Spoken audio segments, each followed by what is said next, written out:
Okay, and hello. So, here for another video. This time for the first time here in 2022 as I'm making my 2022 series of videos. For the first time, you notice something different? No hat this time.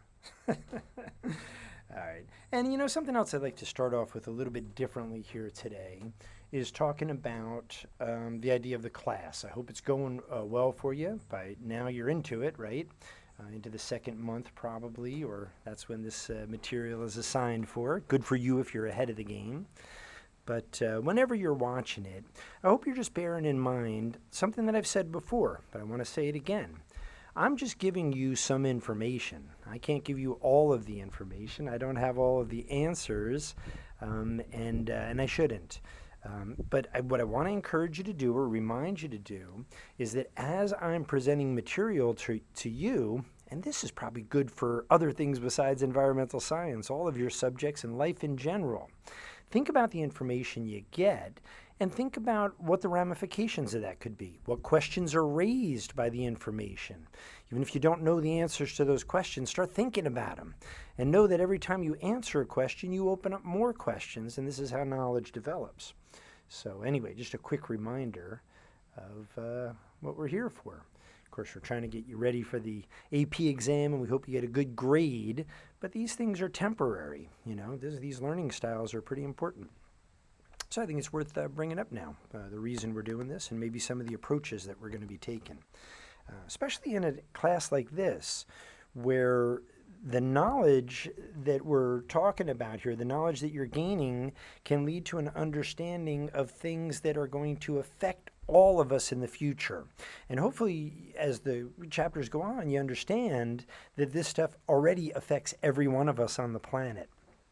All right, so today it's climate and terrestrial biodiversity where we're starting off with, and we could start talking about weather, what factors affect weather. Well, first we got to say what is weather in the first place. And the old saying goes that weather is what you get, climate is what you expect. So weather is the short-term stuff that's going on in the lower atmosphere, the stuff that we're familiar with. Let's think about this for a minute, right? Now on my phone, I have a weather app, so I can find out the weather for the next 10 days that they're projecting without very much effort at all. Think about this. They're going to tell me the weather. Are they always accurate? No, there's so many factors. In this chapter, we're going to start talking about those factors. But just the idea that they can predict them, and I can get the weather for all over the planet. Not too long ago in human existence, you wouldn't know what was going on 50 miles or even 20 miles down the road necessarily. And you probably already know that even under short distances, the weather can be very different.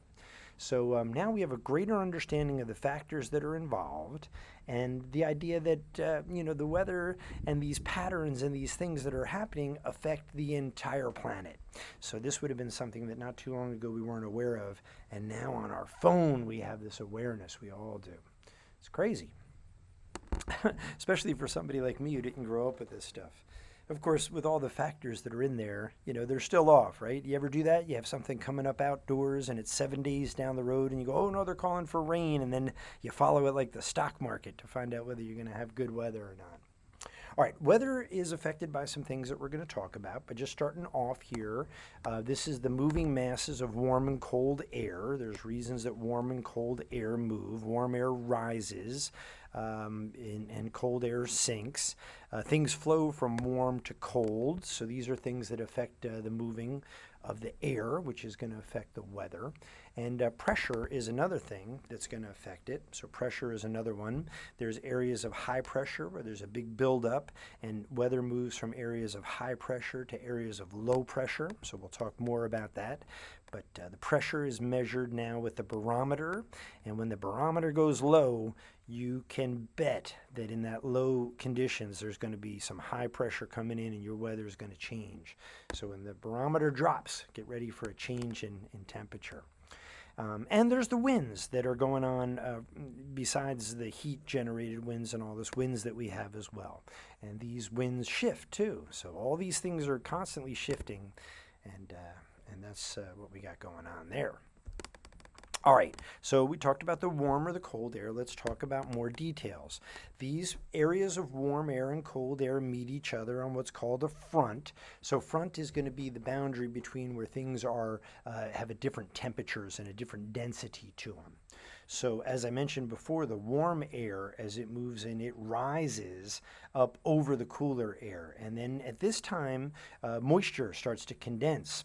And this is where you get clouds forming, right? So that's the idea of a warm front. And a cold front is air that's going to stay a little bit closer to the ground. So a cold front is more dense, sticks to the ground a little bit more. Like I said, the warm air rises. So it's closer to the ground, and that creates a barrier to the warm air there too. And these cold fronts, when they come in, that's when you're going to get big thunder clouds coming in. So that's the idea there. It can create a lot of winds for you. So that's the idea of the cold fronts. All right, so pressure and wind patterns. So pressure, the air itself exerts a pressure on us. Gravity is pulling on the air as well, so there's a pressure. As I mentioned before, it's measured with a barometer. They call that the barometric pressure. And it is, as you can imagine, with gravity pulling things down, it's greater the closer you are to the surface of the Earth. It becomes less, the air pressure does, as you go higher up. That's why athletes, if they're going to perform at a higher altitude, they get, acclimated to those pressure changes. Okay, so high pressure is usually cooler, denser air, and low pressure is going to be lower density and warmer air. And as air rises up, it expands and it cools, and then that's when the condensation happens as well, once the temperature drops below a certain point. And that's where we get the precipitation that we've been talking about, this cycling that we're dependent on. All right, so there's the idea of atmospheric pressure, and I have mentioned the idea of high pressure, which you can say is more dense air, and it's cooler, and then the low pressure is usually warmer air, and it's lower density. All right, so that's the idea here. Here's a graphic to show you this idea. You can see each time it's the cold air that is on the ground and the warm air that's moving in. So when the warm air moves in on a cold front, you can see what we have going on there. And when the cold front moves in, that's where I said we get the thunder clouds and the thunderstorms and some very turbulent weather. So these are some things to be aware of, right? Okay, so yes, the jet streams are going to be winds that are circling the globe. So the jet stream is moving with you. You ever notice the direction of the jet stream? You can see this with commercial airlines. You know, they fly into these jet streams. So it takes planes a little bit shorter time if they're going from the west to the east than if they're going in the other direction, the east to the west. That takes a little bit more time. You're working against the wind. Little physics for you there too. And there is something that they've discovered. This is the El Nino. So this can be a fluctuating pattern of winds for you. It changes from time to time.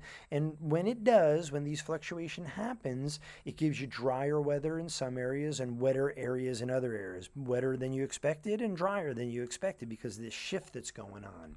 And that can change the patterns for a large percentage of the Earth. So you should be aware of that El Nino. And you may be already. From time to time they start talking about it. Things are a little different and they attribute it to El Nino. All right, so here is the good way of you looking at the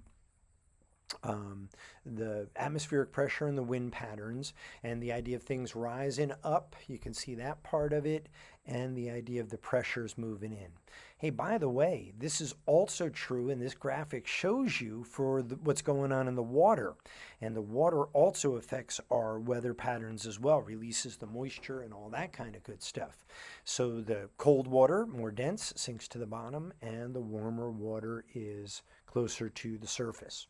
And the thermocline is this area, this boundary between them. So here's another graphic that's giving you an idea here of what happens under the El Nino, where you get switching things going off here with the usual patterns of what you expect. All right, so nice graphics for you here. All right, so tornadoes are things that happen over land. This is a violent weather that goes on, and we know we have them in the Midwest of our country here in the United States. these tornadoes. We don't get them as often around here in New Jersey where I'm making these videos, although we have been experiencing them more and more regularly. Right where I live, there was a tornado summer before last that came very close to our house, did great amount of damage coming up the Delaware River and then up our mountain, and then it veered off just in time for us. Cyclones are out over water, and these are, again, this is when the water's warm. Warm has got more energy to it. There's more kinetic energy because the molecules are moving around more. And these things can take a while to form. The tornadoes come up quickly, and we now get warnings for them, but they come in very quickly, right? You may have seen tornado warnings already in your life, have you? But the tropical ones are moving over large areas of water, building up energy or losing energy, and these can be a little bit more predicted in these days, where we can talk about when they're going to come and people can prepare for them a little bit more. But there is a huge chance for devastation when you're caught unawares. Well, there's a huge chance for devastation anyway, but people are put in harm's way when you're caught unawares. All right, so the tornadoes are over land and the cyclones are over the water. All right, so again, these are extremes, and here's a little graphic to show you how these things are going on. Once the cool air is, it's going to lower down, and when it gets hit with the warm air that's rising, you get this circular motion that's going on. So this is a graphic that explains to you the idea of the reason for these swirling masses of wind that can be so destructive. All right, so they are extreme weathers. And of course, again, I'm going to conjecture a little bit ahead here of what's going to be coming later in the textbook, but we are seeing more and more of these types of storms as we get warmer and the water becomes warmer, and there's more energy for these kind of over the water stuff. So yeah, we're getting more extreme weather now. And we'll talk more about that in later chapters, but this is something, again, that you're already aware of. So yeah, over the water, it has this energy to it, this swirling energy, and it's also bringing up this liquid with it as well, this water with it. All right, so that's the idea of, and if they're going fast enough, you'll call them hurricanes, right?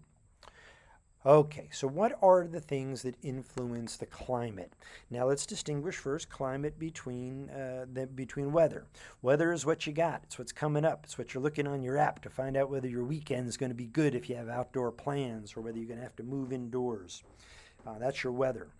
But the climate is the long-term stuff. It's what you have collected over a long period of time to understand what's usual in that area.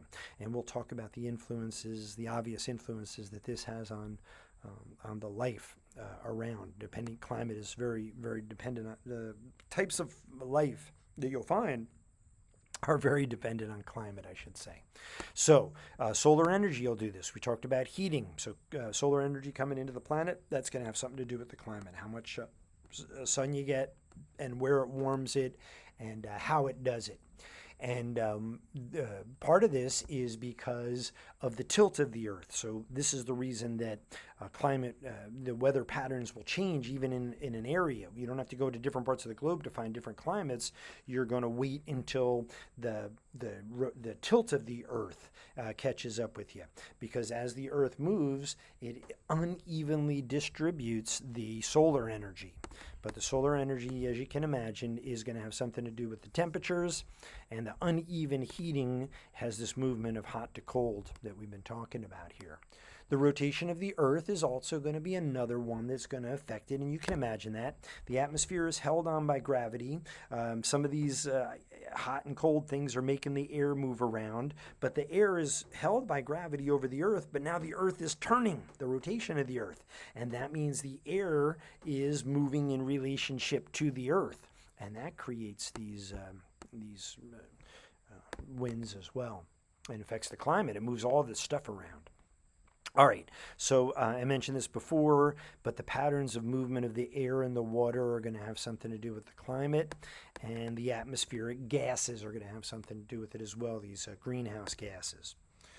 All right, very good. And also the features on the Earth, what you see if you're in a mountainous area, if you're in an area that is not covered with trees.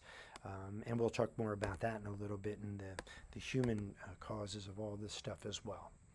All right, so climate again, or weather again rather, is what you get in the short term. This is the amount of temperature you're going to have, the precipitation, how fast the wind's going to be going, is it going to be a cloudy day? And this is over the course of hours and days, the weather that you're going to get. And the climate is the long-term stuff. So this is taking a look at what the patterns have been, and have been recorded now because humans have been doing this for a while, for an area over a period of decades. And we're looking at the changes in those right now too. All right, so regional climates are going to be affected by a lot of different factors. So as we've said already, it's the cyclical movement of the air that's driven by the solar energy. And the cycle that we're talking about there is the hot moving to cold, the hot air rising, cooling down, and then dropping. But it doesn't always do that. It doesn't usually do that right in a linear thing. It rises, it moves, and then it drops. And that gets...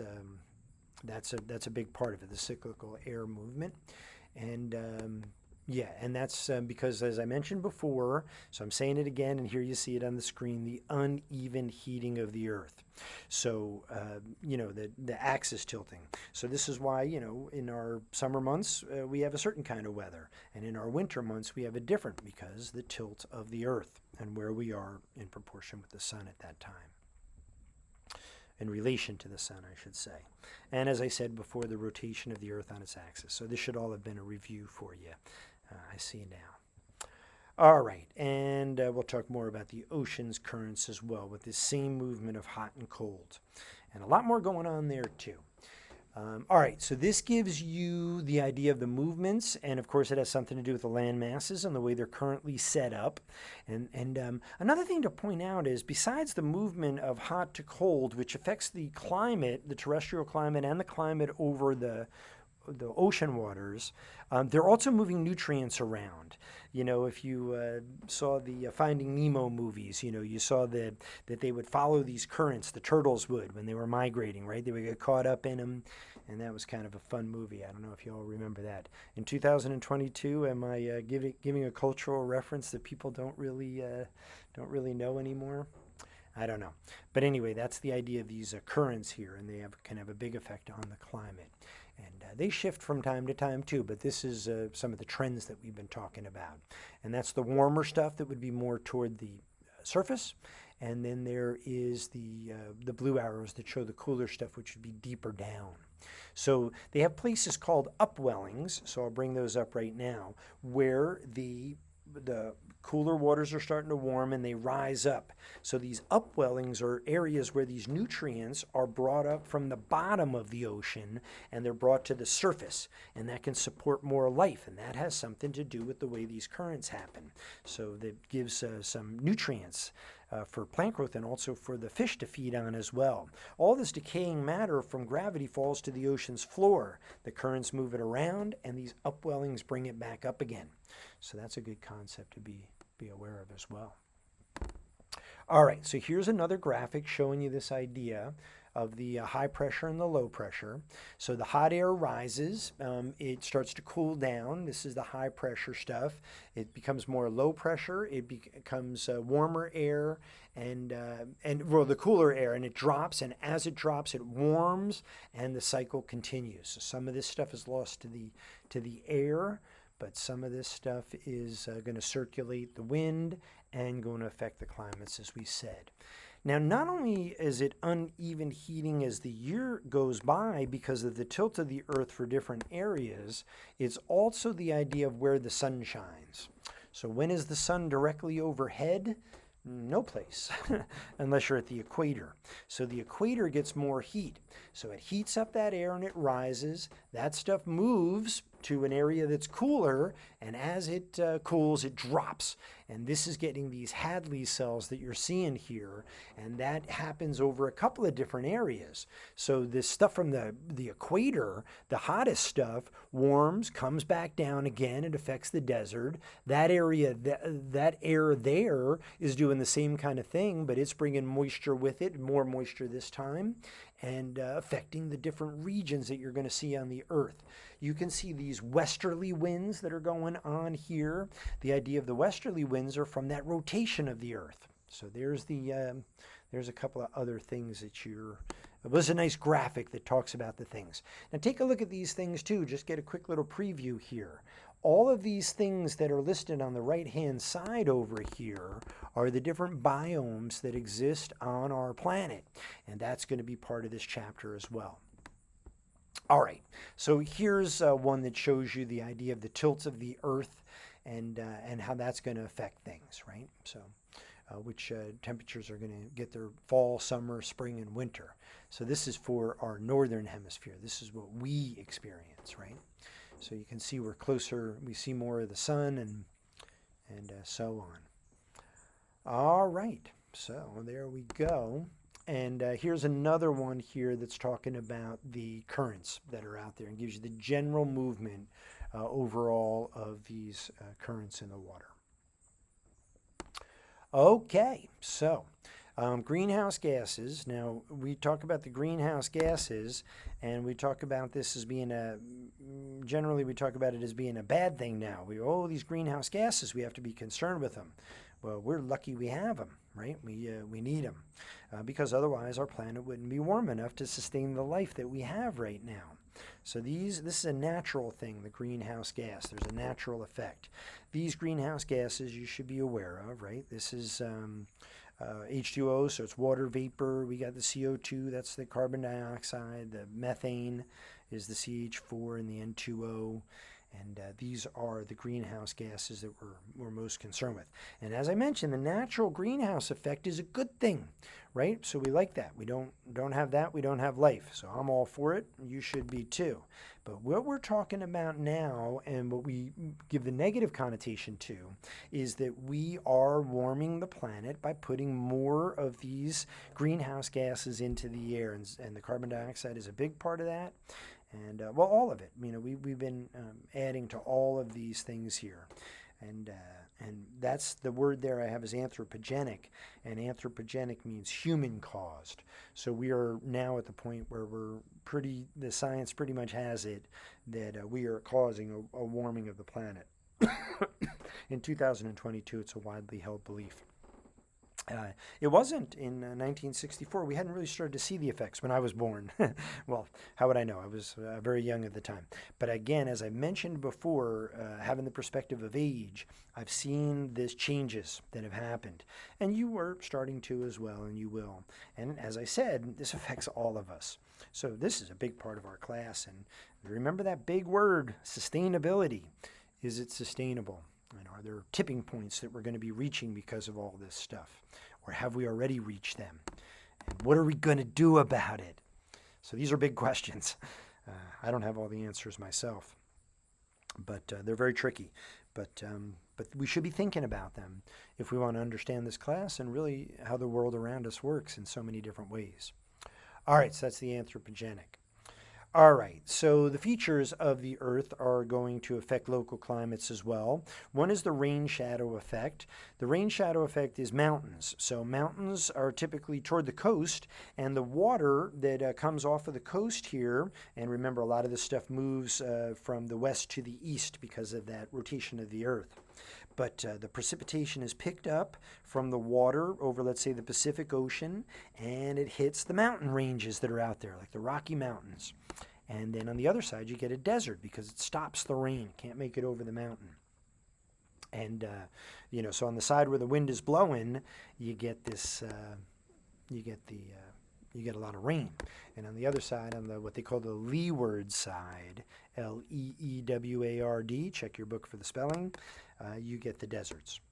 Another thing is cities. Cities create what are called microclimates, and the idea of the microclimates, and this is typically something that's going to happen where you're going to find hotter temperatures, and they create what's called these heat islands. So in these heat islands, in the cities, it's hotter in the cities than it is on the edge of the city, maybe where you have some more trees and that kind of thing.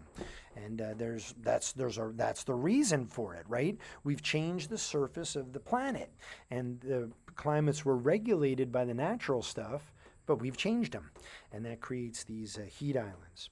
And we do that when we cut down parts of the forest as well, and we'll talk in great detail about all of this stuff. But you can imagine, if you're already thinking about what the next questions are, or what might also be true given the information you were handed, these are the things we're talking about. Here's a graphic that shows you the rain shadow effect, right? So, if you couldn't picture it from my words, the moisture is picked up and it's blocked by can't make it over the mountains. So on one side you get a lot of rain, and on the other side you get your desert. All right, here's another one. This is another good preview for where I'm going with these biomes. But this kind of shows you as you're moving away from the equator. You get into, you start with the deserts, the tropical rainforest areas, tropical deserts. You get the forests and the deserts here moving in. Then you get deserts and forest and tundra. And we're going to talk about all of these different biomes. So biomes are large areas that have different characteristic climates and plant life. And this is not a cut and dry kind of thing. There's borders between them. There's different areas because of microclimates that you could be talking about. But we're going to talk about the largest biomes, and so again, just get the idea that we're talking in a generalized sense, that there's a lot of crossover between these things, and there's edge areas and stuff that we talked about a little bit with the forests before. So here is the biomes that we're about to be talking about. So you can see them. This is a graphic from your book, and kind of shows you about from the equator and how things happen as you move away from the equator in both directions, right? You have some predictability of this stuff here. And these are the biomes that we're about to be talking about. So look at Africa, and look at the tropical grasslands there, the savanna, and what those are all about. And think about what kind of plants you would see and what kind of animals. But we're going to talk about this now anyway in some detail. All right, so let's talk about deserts first. You saw it on the graphic there, and you can always go back to it. But there are three types of deserts that you're dealing with here, that we're dealing with. So these are tropical deserts is going to be one of them, and temperate deserts and cold deserts. Well, what are deserts in the first place? So this is going to be a place where the precipitation is low throughout the year. You have very low precipitation, and it's probably unevenly scattered. There's going to be very high periods of dry periods for you in there. And they are, because of this, there are low plant lives, and there's a low species diversity. So deserts are very susceptible to disturbances, and anthropogenic disturbances are what we're going to focus on. But desert ecosystems are really vulnerable to these disruptions. Anthropogenic, remember that word? All right, so here's tropical deserts, and tropical deserts are formed by the equator, and these are, what you're looking over here is something that is going to show you both the temperatures throughout the year. On the bottom you have the months of the year starting in January, and on the bottom you have the amount of rainfall. So you can see the amount of rainfall is very low, and the temperatures here, this is in Celsius, are very high. So these are like our hot temperatures all throughout the year mostly. So it never gets too cool in the tropical desert, and as you can see, it's got very little precipitation, so there's very little plant growth that's going on there. There are also more temperate deserts, so you can get more plant life growing, but these are plants that are adapted and animals that are adapted to the lack of precipitation here. So there's a little bit more precipitation. Also, let's take a look at the temperatures here, right? The temperatures here fluctuate a bit more, and we have deserts like this out in the western part of the United States. and they do get down to freezing as well. They also fluctuate during the day. The deserts can be very hot during the day and then cool off dramatically at night. There's not a lot of vegetation there to hold in the temperature, to help the temperatures remain. All right, so look at the climate. And you should be able, by the way, to look at these diagrams and say, hey, I know what kind of biome that is. So get used to all these biomes that I'm giving you and these diagrams. All right, so I really, I guess growing up, I always thought of the desert as a hot place, not thinking about how cold it was. But you can have cold deserts as well, and these are areas that are farther from the equator, and again, a little bit of precipitation, so not very much plant life, but they can be freezing as well, so they can support snow and that kind of stuff throughout a portion of the year. So that's the idea. Now, all of these deserts, like I say, have plants that are going to be getting very low precipitation. So they have plants that have come up with these adaptations through, we believe, natural selection and are able to adapt themselves to the desert. So one thing is they can go into dormancy, periods where they're still alive, but they're not growing. And they have deep roots, so they can get to anything there. They're not going to be taken out. They can store water in the leaves. Maybe they have leaves like the cactus, these waxy things that won't let the water transpire and get out. And maybe they have adaptations where they do let the water out, but they only do it at night. It's very interesting what some of these plants have adapted to do. At night, they don't have to worry about it getting as dry, right? All right, so the next thing that we're going to be talking about is grasslands. I'm sorry. Before I go into the grasslands, just for the animals a little bit. Think of the animals that are out there that have to do this. They're able to dig deep into this rock. They can go into dormancy. Things like a camel, they can survive on very low amounts of water. I just think these amazing animals that you see. The armadillo. Hey, can I get a shout out for armadillos? I mean, what a creation that is. That's amazing. I really like these armadillos. But these armadillos have a strategy too, where they have an outer covering that's going to prevent a lot of this water loss, and that way they get to contain it. All right, so the grasslands, right? Tropical, temperate, and the cold ones, the Arctic tundra. So these are the grasslands. So the first one is going to be the tropical one. So you can picture this in Africa, and maybe some places in South America. But these are areas that have warm temperatures all year round, and they have these grazing animals, the zebras that you see there, right? And lions and elephants and these kind of things. These big mammals that have been adapted to this and have been living there for the longest amount of time, right? And they are adapted to these kind of environments. And these animals reproduce slowly, so they're definitely susceptible to anthropogenic problems that it could lead to extinction, as we discussed in other chapters. And also they have to follow these seasons of these areas of where it's wet and where it's not wet. So they need huge areas to roam. And when they don't have them, they can't survive. They have the huge areas that they need to be going over. But yeah, right, we love these animals, right? Remember Marty from Madagascar? Those animals that were taken from Africa and were kept in the Central Park Zoo in New York City. And then they shipped them off to Madagascar. They went to Madagascar. And that was great, which is they found themselves in a rainforest, right? With all kinds of different animals, like lemurs. Remember that? Anyway, am I again in 2022? I don't know. I have to tell you, I have a son who's going to graduate this year from high school. Actually, Monroe Township High School, where I teach. But yeah, he's graduating in this class, 2022, 2023. So he grew up on that stuff. So I'm thinking you might have too. So my cultural references are going to go out of date once my son gets a bunch older. And as you get older, other people may say, what are you talking about? Some of you may fondly remember Alex, right? No, Alex. Wasn't Alex the lion? What am I doing? I'm already forgetting. And Marty was the zebra? I don't know. Anyway, a lot of fun with all that stuff. All right, so another word for this is the savanna, right? Okay, and grasslands can also be temperate. I'm sorry, before I go on from the savannas, just again, look at this graph here. They have their rainy periods, then they have periods where it's going to be very dry for long periods of time, and the temperature is up there, pretty consistent throughout the year, very warm temperatures all year round. All right, so here is the temperate grasslands. They have cold winters and hot, dry summers.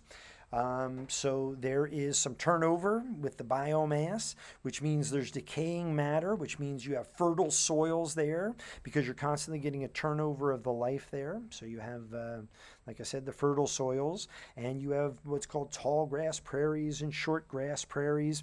And these were also filled with big roaming mammals. They were bison and all of this stuff. I'm picturing the United States, let's say. And I've traveled all around the United States, and they have a national park for the tall grass prairies, and it's just a little area that's left of the tall grass prairie. And as you drive across the country, you think about all the roaming that people were doing when they were hunter and gatherers here before all the changes happened. But for the majority of human experience here in the United States and other places, humans were hunter and gatherers everywhere. But there was this huge area to roam. And now as you drive across the country, which I enjoy doing, but I have to say it's all fenced off into portions. And this is what this area is owned by one person or corporation, and this is owned by another. And there's no room for that roaming that we once had going on. So we can't support some of the life that we used to. And we're finding out now that maybe some of that isn't as great as we thought it was, just because we were able to conquer nature, if you will, in these ways. All right, so look at the graph before I forget again. And this shows you that the weather fluctuates, gets very hot. You have hot summers, and here in the temperate grasslands in the United States, and you have cooler winters, and your precipitation is primarily in the summertime. So that's where you get all that growth. And this is why these areas have also, part of the reason they've been, changed and the prairies aren't there anymore is we've cleared them out for agriculture. But again, we're finding out that we're maybe not sustainable about that. Although we've done some amazing things, that's for sure. All right, so these are temperate grasslands and also referred to as the prairie, as the heading shows you there. All right, so this is the idea of the agriculture. So there was all this land. Well, you got to feed everybody, and there's more and more people coming in. So now instead of the biodiversity, we have what's called a monoculture. We clear out all that biodiversity that was going on, and we say we're just going to have this one crop there. And that's largely what we've done to the prairies across the world, in the United States and other places as well. Areas in Russia are having this. And are doing this, and we have to feed people. That's part of the deal. Also, here in 2022, there is warfare going on in Ukraine. Ukraine is also another area with a lot of growing that goes on. All right, so here is the Arctic tundra, and these are the cold grasslands. So the Arctic tundra, the plants stay close to the ground. They want to conserve the heat.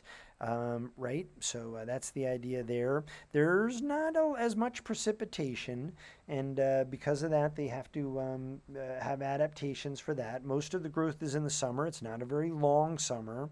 And this is also where you have the permafrost. So permafrost is going to be soil that freezes over. So it freezes over, and in some places this permafrost is underground and it stays frozen for the entire year. So all year round it's deep enough that it stays frozen, and this is in the tundra. And we'll talk about the problems with that now as the climate is heating up, because it turns out there's a lot of greenhouse gases that are stored in the permafrost. And that's a problem. All right, another thing to mention here is the alpine tundra. So this is in the mountains. So this is stuff that is above the tree lines, right? So up in the mountains, you might get the trees growing, and then above that, you've got the alpine tundra. So now we've talked about the three types of grasslands. All right, here's one that we have out in the southwest in the United States. So this is the Chaparral, I believe that's the pronunciation to it. And these are in areas, coastal areas. So they have, they also don't get a lot of rain. They've got a thin soil, but they get a little bit more rain. And because of the winds, they dry out and are subject to fires. And these are areas that have traditionally had wildfires growing, and because of that, there are plant species and animals there that are adapted to the fires that they need the fires to happen. But people try to develop in all these areas now.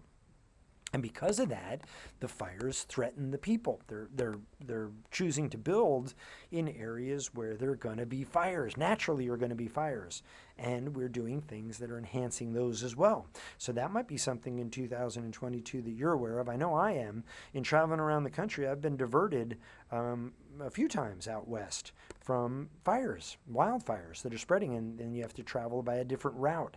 And it's very interesting. And then, for me, it has turned out so far, luckily, to be a mild inconvenience. And for some people, it's a huge loss of property and, in some cases, lives as well. All right, so this is very dry, and that's the chaparral there. Very dry and a temperate. So the temperatures there are not as hot as maybe in the desert. Okay, here are the three types of forests. So this is the tropical rainforests that are contain so much biodiversity. The temperate forests, we live in an area that has temperate forests, and then there's the cold forests as well. So there are different kinds of forests. These are the three main categories, but let's break it down a little bit more for you.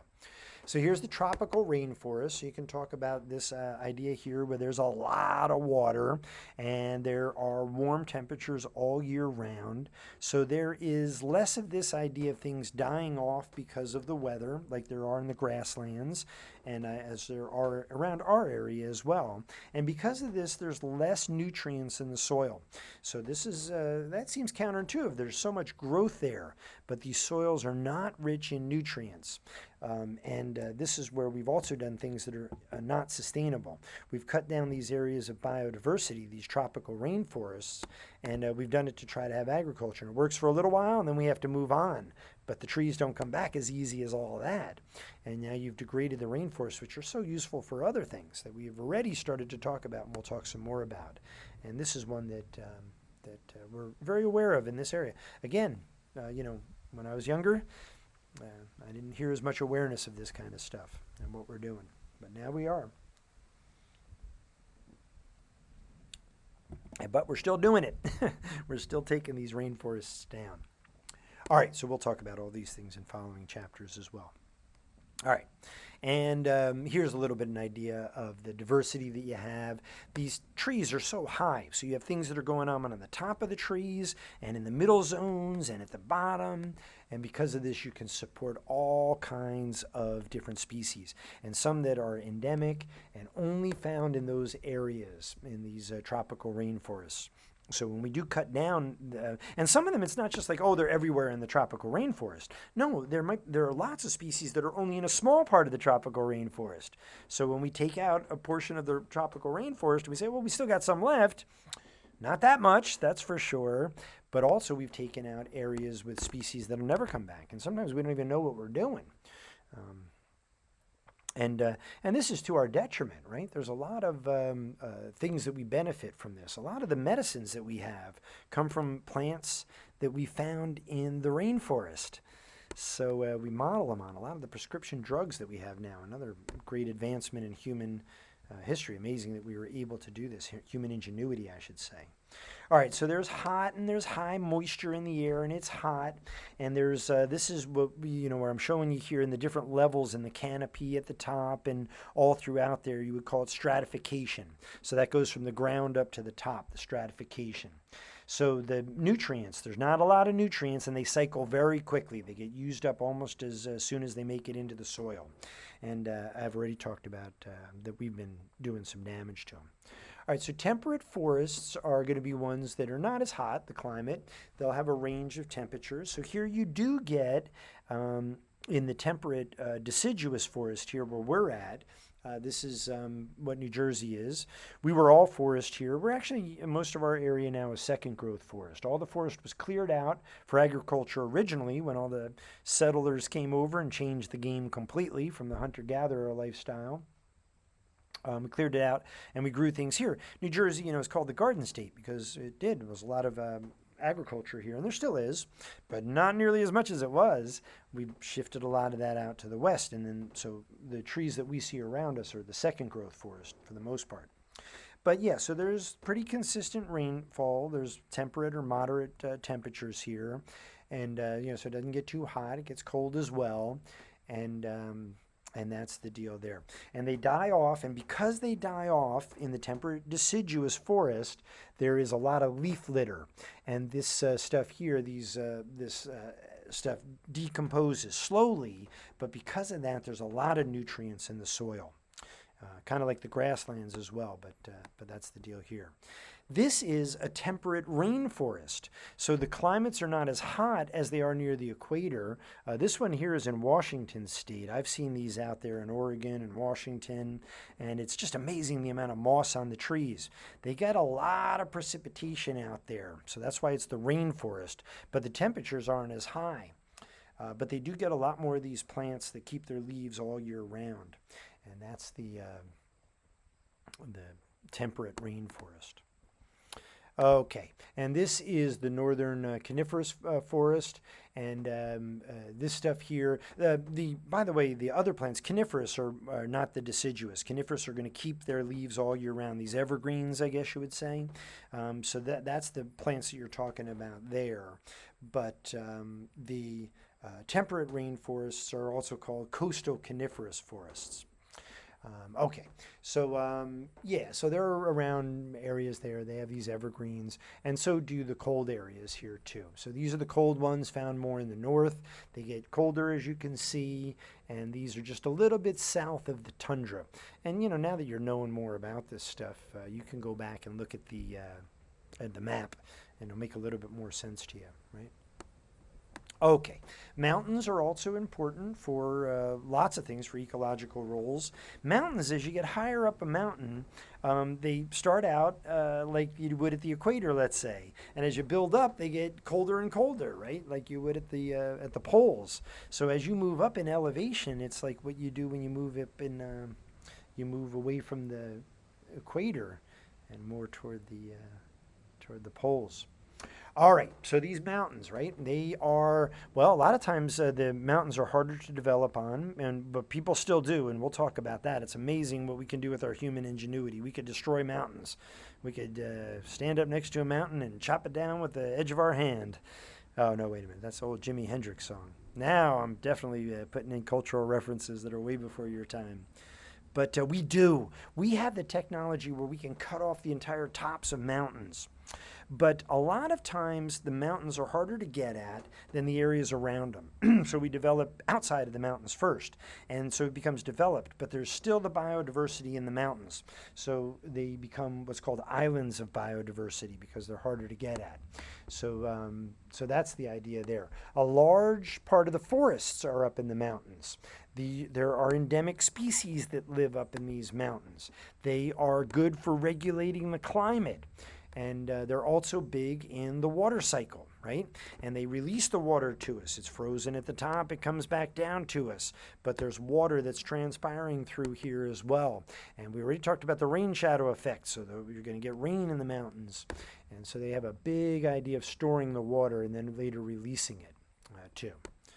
All right. So here, as we're getting toward the end of the chapter, is a critical concept. And that's the idea of valuing the natural capital. We touched on this at the beginning of our stuff here. I believe it was in chapter 1, where we develop all this stuff, or we use all these resources, and we don't think about the costs of them.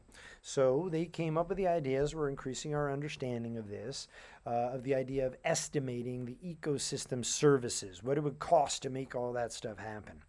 And they estimated it in around 2022 to be $15.6 trillion per year. Well, $1 trillion doesn't go as far as it used to, but it's a big amount of stuff that we're doing. And when we degrade the natural capital, we lose these services, and we still need them. And we're finding out that more and more. So, you know, a lot of what we've done is we've just done the logging. We just take the logs out and we don't do it in a sustainable fashion. That's changing. We have a better understanding of that. And there's sustainable logging that goes on now, or we could call it that, or more of an eye toward that. But the value of the timber, which has value to it, that's why we do it, doesn't have, maybe by these reckonings, as much value as the trees in place for the things that we need them to do. All right, so so it's a matter of sustainability, and once we know what the services are, then maybe we can leave the era, E-R-A, the time period of our lack of knowledge of the unintended consequences, and start talking about these are the consequences, and what are we going to choose to do about it. All right, so the natural capital does so many things for us, right? I mean, this is a graphic that's giving you the idea of the breakdown of these stuff here. But yeah, 15.6 trillion was just the mountains, the forests rather, I'm sorry. But then there's the rest of this stuff in here. All right, so the pollination, that's an important one. The plants, I mentioned pollination before, that insects are helpful for that, bats are, and other species, but the pollination lets the plants grow. So we need the photosynthesis, but we need the pollinators as well. So that's a pretty big service if you like plants growing. And just please remember that all of the energy that we get for the energy that we exert, and every animal does, it comes from plants, right? So we need the pollination. Clean water is something also. You know, we can, the water is valuable to us. That's a big ecosystem service for our agriculture, for our drinking. The soil itself, having nutrient-rich soil that we can grow these plants in. The decomposition of the organic wastes from the bacteria, helping out with that. The natural pest control when you have the biodiversity of species. If you are not developing the wetlands, you have flood control, and that's a good thing for you. We're seeing more and more floods in 2022 too. I'm sure we'll talk about that this year. And it also regulates the climate, cycles the nutrients, all these things that we have been talking about. Now, human beings, anthropogenically, are disturbing a lot of this stuff. So this is a brief graphic for you. And remember, all these graphics are so valuable. They have a lot of information. This one is like the ones you're seeing here is from your book. But what are we doing? You know, we're making cities in the deserts. So we're taking these fragile ecosystems and using them for our own enjoyment. You know, I've been out there.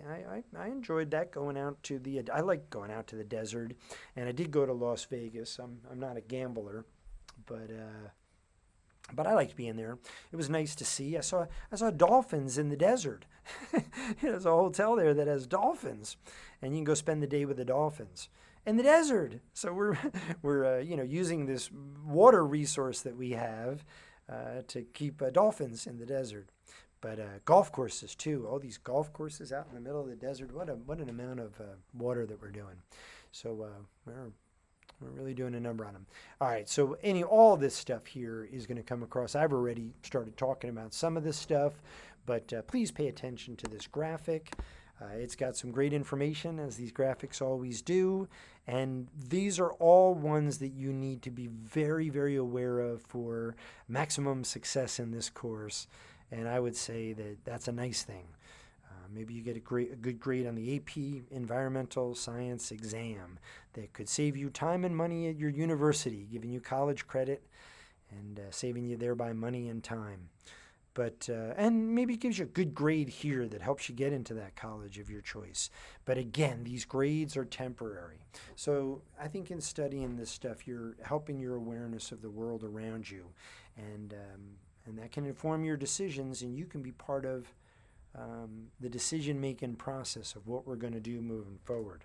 Or you can be more informed as you're part of that decision-making process. So I think there's value behind the temporariness of these grades. I know those numbers are important right now, but they are temporary. That's been my experience anyway.